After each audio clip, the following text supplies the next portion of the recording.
ഇത് കിളികൊള്ളി അടുത്ത ആഴ്ചത്തെ പ്രൊമോ റിവ്യൂ ആണ് പറയുന്നത്. അങ്ങനെ നമ്മൾ നിധിയാണെങ്കിൽ ഓഫീസിൽ പോകാനൊക്കെ വേണ്ടി അവൾ കുളിക്കാനൊക്കെ പോകുന്നുണ്ട്. ആ സമയത്ത് നമ്മൾ സുഭാഷ് ചേട്ടൻ അവിടെ നിൽപ്പുണ്ട്.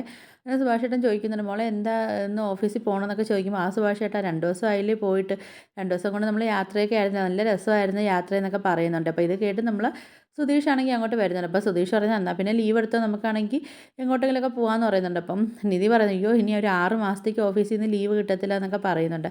അപ്പോൾ നമ്മൾ സുധീഷ് പറയുന്നത് ആ കുഴപ്പമില്ല, 6 മാസം കഴിയുമ്പോൾ നമുക്ക് എങ്ങോട്ടെങ്കിലും ലോങ് ട്രിപ്പൊക്കെ പോകാമെന്നൊക്കെ പറയുന്നുണ്ട് കേട്ടോ. ഇവർ പറഞ്ഞുകൊണ്ടിരിക്കുന്ന സമയത്ത് നമ്മളെ സിദ്ധാർത്ഥ് വരുന്നുണ്ട് കേട്ടോ, നമ്മളെ നിധിയെ തിരക്കിയിട്ട്. ആ സമയത്ത് നമ്മളെ സുധീഷിനാണെങ്കിൽ ദേഷ്യം വരുന്നുണ്ട് ഇയാളെ കാണുമ്പോഴത്തേക്ക്. അങ്ങനെ നിധിയാണെങ്കിൽ ആ സാറേ എന്താ ഇങ്ങോട്ട് വന്നതെന്നൊക്കെ ചോദിക്കുമ്പോഴത്തേക്ക് ഒന്നുമില്ല, നിധിയാണെങ്കിൽ ഓഫീസിലോട്ട് വന്നില്ലല്ലോ അതുകൊണ്ട് വന്നതാന്ന് പറയുന്നുണ്ട്. അപ്പം നമ്മൾ സുധീഷ് പറയുന്നുണ്ട് അതിനാണെങ്കിൽ നിധി വിളിച്ച് ലീവൊക്കെ പറഞ്ഞിട്ടുണ്ടായിരുന്നല്ലോ എന്നൊക്കെ പറയുന്നുണ്ട്. അപ്പം നമ്മൾ സിദ്ധാർത്ഥ് പറയുന്നുണ്ട് ആ ലീവ് പറഞ്ഞിട്ടുണ്ടായിരുന്നു, എന്തായാലും നിധിയെ കണ്ടില്ലല്ലോ അതുകൊണ്ടാണ് ഞാൻ ഇങ്ങോട്ട് തിരക്കി വന്നതെന്നൊക്കെ പറയുന്നുണ്ട് കേട്ടോ. അപ്പോൾ ഇതൊക്കെ കേൾക്കുന്ന സമയത്താണെങ്കിലും നമ്മൾ സുധീഷിനാണെങ്കിൽ കലി തുള്ളി നിൽക്കുന്നുണ്ട്. സുധീഷായിട്ട് സംസാരിച്ചിരിക്കുന്ന സമയത്ത് നമ്മൾ സുഭാഷ് ചേട്ടൻ വരുന്നുണ്ട് കേട്ടോ. അപ്പോൾ സുഭാഷ് ചേട്ടൻ ചോദിക്കാറുണ്ട് നീ എന്താ സാറിനെ വെളിയിൽ നിർത്തി സംസാരിക്കുകയാണോ എന്നൊക്കെ ചോദിച്ചിട്ട് നമ്മൾ സുഭാഷ് ചേട്ടൻ അകത്തുകൊണ്ടൊക്കെ ഇരുത്തി അവിടെ ചായയൊക്കെ കൊടുക്കുന്നുണ്ട് കേട്ടോ. അപ്പോൾ നിധിയെടുത്ത് പറയുന്നുണ്ട്, നിധി നിധിയെ കാണാത്തോണ്ടാണ് ഞാൻ ഇങ്ങോട്ട് വന്നത്, അപ്പം നിധിക്കാണെങ്കിൽ എന്തെങ്കിലും സുഖമില്ലാതെ എങ്ങാണ് ഇരിക്കുന്നതെന്ന് അറിയാൻ വേണ്ടി വന്നതെന്നൊക്കെ പറയുന്നുണ്ട് കേട്ടോ. അപ്പം നമ്മൾ സിദ്ധാർത്ഥ സാറ് പറയുന്നുണ്ട് അപ്പോഴത്തെ ഒരു കാര്യം ചെയ്യും, നിധിയാണെങ്കിൽ ഓഫീസിൽ പോകാൻ വേണ്ടി പെട്ടെന്ന് റെഡിയായി നമുക്ക് രണ്ടും കൂടെ ഒരുമിച്ച് പോകാമെന്നൊക്കെ പറയുന്നുണ്ട്.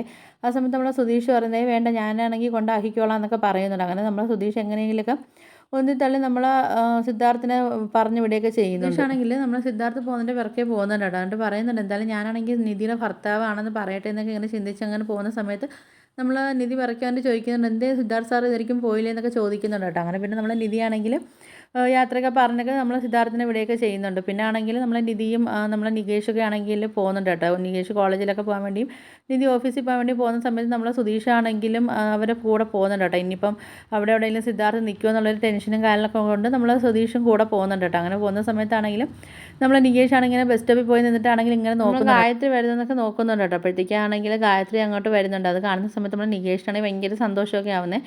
ആ നികേഷ് ആണെങ്കിൽ നമ്മളെ സുധീഷിൻ്റെ അടുത്ത് പറയുന്നുണ്ട് ഏട്ടാ ഞാൻ ആ പറഞ്ഞ പെൺകുട്ടിയാണ് വരുന്നത്, ഏട്ടാ പെട്ടെന്ന് നോക്കല്ലേ പയ്യെ ഇങ്ങനെ നോക്കാനൊക്കെ ഇങ്ങനെ പറയുന്നുണ്ട് നമ്മളെ സുധീഷിൻ്റെ അടുത്ത്. നമ്മളെ സുധീഷ് ചോദിക്കുന്നുണ്ട് ഏതാടാ കുട്ടി എന്നൊക്കെ ചോദിക്കുന്നുണ്ട് കേട്ടോ. അപ്പോഴത്തേക്കാണെങ്കിൽ നമ്മൾ സുധീഷ് പറയുന്നുണ്ട് മറ്റേ കുട്ടിയാണെങ്കിൽ എനിക്കറിയാം, ഇതേ ആരാണെന്ന് അറിയത്തില്ലല്ലോ എന്നൊക്കെ പറയുന്ന സമയത്ത് നമ്മൾ നിധി ചോദിക്കുന്നുണ്ട് നിങ്ങൾക്കാണെങ്കിൽ ഉള്ള എല്ലാ പിള്ളേരും അറിയാമെന്നൊക്കെ ചോദിക്കുന്നുണ്ട് കേട്ടോ. അപ്പോഴത്തേക്കാണെങ്കിൽ നമ്മൾ സുധീഷ് പറഞ്ഞാൽ എനിക്കാണെങ്കിൽ ഞങ്ങൾ കുഞ്ഞിൻ്റെ ഞാൻ ഇവിടെ അല്ലേ വളർന്നത്, അപ്പോൾ എനിക്കാണെങ്കിൽ കൊച്ചു കുട്ടി മുതൽ വലിയ മുത്തശ്ശി വരെ അറിയാമെന്നൊക്കെ പറയുമ്പം നമ്മൾ നിധി ചോദിക്കണം ഓ അപ്പോൾ നിങ്ങൾക്ക് സെൻസസ് എടുക്കലാണെന്ന് ജോലി എന്നൊക്കെ ചോദിക്കുന്നുണ്ട്. ആ സമയത്ത് നമ്മളെ സുധീഷിന് ഒരുപാട് കളിയാക്കിയൊക്കെ ചെയ്യുന്നുണ്ട് നിധി. അപ്പം നിധി നമ്മളെ സുധീഷാണെങ്കിൽ അത് പെട്ടെന്ന് മാറ്റാൻ വേണ്ടി ചോദിക്കുന്നുണ്ട് ആ നിധി ഓണമൊക്കെ വരുമല്ലേ നിധിക്ക് ഡ്രസ്സ് എടുക്കണ്ടേ, വീട്ടുകാരെ മിസ് ചെയ്യുന്നു എന്നൊക്കെ ചോദിക്കുന്ന സമയത്ത് നമ്മൾ നിധി പറയുന്നുണ്ട് ആ വീട്ടുകാരെയൊക്കെ മിസ് ചെയ്യുന്നുണ്ടെന്നൊക്കെ ഇങ്ങനെ നിധി പറയുകയൊക്കെ ചെയ്യുന്നുണ്ട് കേട്ടോ. അങ്ങനെ പിന്നെ ഗായത്രി ആണെങ്കിൽ ഒരു ഓട്ടോ വിളിച്ച് പോവുകയൊക്കെ ചെയ്യുന്നുണ്ട്. അത് കാണുന്ന സമയത്ത് നമ്മളെ നികേഷിനാണെങ്കിൽ ഭയങ്കര സങ്കടമൊക്കെ ആവുന്നുണ്ട് കേട്ടോ.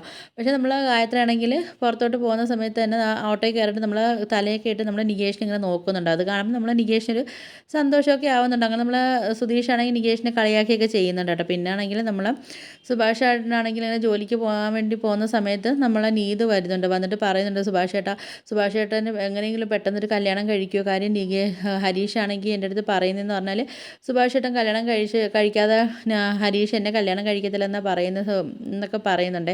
അവിടെ പറയുന്നത് സുഭാഷ് ചേട്ടൻ അറിയാമല്ലോ എൻ്റെ വീട്ടിലെ അവസ്ഥയും കാര്യങ്ങളൊക്കെ, ഇപ്പം ഇത്രയും പ്രശ്നം ഹരീഷിനെ ഞാൻ സ്നേഹിക്കുന്നുണ്ടെന്നൊക്കെ അവർക്ക് അറിയാഞ്ഞിട്ട് പോലും അവർ വേറെ കല്യാണവും കാര്യങ്ങളൊക്കെ കൊണ്ടുവരുവാന്നൊക്കെ ഇങ്ങനെ നമ്മൾ സുഭാഷിൻ്റെ അടുത്ത് പറയുന്നുണ്ട്. അത് കേൾക്കുന്ന സമയത്താണെങ്കിലും നമ്മൾ സുഭാഷ് ചേട്ടനാണെങ്കിൽ ഭയങ്കര സങ്കടമൊക്കെ ആവുന്നുണ്ട്. ഇത് പറയുന്നുണ്ട് ഹരീഷ് ആണെങ്കിൽ സുഭാഷ് ചേട്ടൻ്റെ കല്യാണം നടക്കാത്തതുകൊണ്ടാണ് ഹരീഷ് കല്യാണത്തിന് സമ്മതിക്കാത്തതെന്നൊക്കെ പറയുന്നുണ്ട്. അവനിക്കൊരു പേടിയുണ്ട്, ഇനി അവൻ്റെ കല്യാണം കഴിഞ്ഞാൽ പിന്നെ സുഭാഷ് ചേട്ടൻ്റെ കല്യാണം നടക്കത്തില്ല എന്നൊക്കെ ഒരു പേടിയും കാര്യങ്ങളൊക്കെ ഉണ്ടെന്നൊക്കെ പറയുന്നുണ്ട് കേട്ടോ. അങ്ങനെ ഇത് കേൾക്കുന്ന സമയത്ത് നമ്മൾ സുഭാഷ് ചേട്ടനാണെങ്കിൽ വിഷമമൊക്കെ ആവുന്നുണ്ട്. അങ്ങനെ നമ്മൾ സുഭാഷ് ചേട്ടൻ ഒരു പെണ്ണൊക്കെ പോയൊക്കെ കാണുന്നുണ്ട്. അവരിങ്ങനെ ഒരു ഹോട്ടലിലൊക്കെ ഇരുന്നിട്ട് ആ പെണ്ണിൻ്റെ അച്ഛനൊക്കെ ആയിട്ട് ഇങ്ങനെ ഒന്ന് സംസാരിക്കുകയൊക്കെ ചെയ്യുന്നുണ്ട്. അങ്ങനെ നമ്മൾ സുഭാഷ് ചേട്ടൻ്റെ അടുത്ത് ചോദിക്കുന്നുണ്ട് എൻ്റെ കാര്യങ്ങളൊക്കെ അറിയാമെന്നൊക്കെ ചോദിക്കുമ്പോൾ നമ്മൾ സുഭാഷ് ചേട്ടൻ പറയുന്നുണ്ട് എല്ലാ കാര്യങ്ങളും അറിയാം, ഞാൻ ഓക്കെ ആണെന്നൊക്കെ പറയുന്നുണ്ട്. അങ്ങനെ പിന്നെ അവരെല്ലാവരും കൂടെ നമ്മൾ കിളിക്കുള്ളിലേക്ക് വരുന്നുണ്ട് കേട്ടോ. അങ്ങനെ എല്ലാവർക്കും ഭയങ്കര സന്തോഷമായിട്ട് നമ്മളെ സുഭാഷ് ചേട്ടനാണെങ്കിൽ നമ്മളെ ഭാസ്കരനെ പരിചയപ്പെടുത്തിയൊക്കെ കൊടുക്കുന്നുണ്ട് കേട്ടോ, ഇതാ അച്ഛനെന്നൊക്കെ പറഞ്ഞിട്ട്. അപ്പോൾ നമ്മൾ സുധീഷ് ചോദിക്കുന്നുണ്ട് ഇതാരാ, ഇത് ഏട്ടത്തിയാണോ അതോ പെണ്ണിൻ്റെ ചേച്ചിയാണോ എന്നൊക്കെ ചോദിക്കുന്നുണ്ട്. അപ്പോഴത്തേക്ക് പറഞ്ഞില്ല ഞാനാ പെണ്ണെന്നൊക്കെ പറയുന്നത്. ഇത് കേൾക്കുന്ന സമയത്താണെങ്കിൽ ബാക്കി എല്ലാവരും ആണെങ്കിൽ ഷോക്ക് ആവുകയൊക്കെ ചെയ്യുന്നുണ്ട് കേട്ടോ. അങ്ങനെ പിന്നെ നമ്മൾ ഭാസ്കരൻ പറയുന്നത് ഇതെന്താ പെണ്ണാണെങ്കിൽ ചെറുക്കൻ്റെ വീട്ടിൽ ചെറുക്കനെ കാണാൻ വരുന്ന ഏർപ്പാടാണോ എന്നൊക്കെ ചോദിക്കുന്നുണ്ട്. അങ്ങനെ പിന്നെ അവർ നമ്മൾ സുഭാഷിനും പറയുന്നുണ്ട് അച്ഛൻ അതെല്ലാം നേരത്തെ സംസാരിച്ചിട്ടൊക്കെ ഉള്ള കാര്യങ്ങളൊക്കെ ആണെന്നൊക്കെ പറയുന്നുണ്ട് കേട്ടോ. പിന്നെ ആണെങ്കിൽ നമ്മൾ ആ പെണ്ണിൻ്റെ അച്ഛൻ പറഞ്ഞിട്ട് എന്തായാലും വരുന്ന വെള്ളിയാഴ്ച നല്ലൊരു ദിവസമാണ്, അന്ന് നമുക്ക് നിശ്ചയം നടത്താമെന്നൊക്കെ പറഞ്ഞ് അവരെല്ലാവർക്കും സമ്മതിച്ചിട്ടൊക്കെ അവിടെ നിന്ന് പോവുകയൊക്കെ ചെയ്യുന്നുണ്ട് കേട്ടോ. അപ്പോൾ ഇതൊക്കെയാണ് അടുത്ത ആഴ്ച പ്രൊമോ ആയിട്ടൊക്കെ കാണിച്ചിരിക്കുന്നത്. അപ്പോൾ വീഡിയോസൊക്കെ ഇഷ്ടപ്പെട്ട ഒന്ന് ലൈക്ക് ചെയ്ത് ഷെയർ ചെയ്ത് സബ്സ്ക്രൈബ് ചെയ്ത് ബെല്ലൈക്കൺ എനേബിൾ ചെയ്ത് ഒന്ന് സപ്പോർട്ട് ചെയ്യണേ.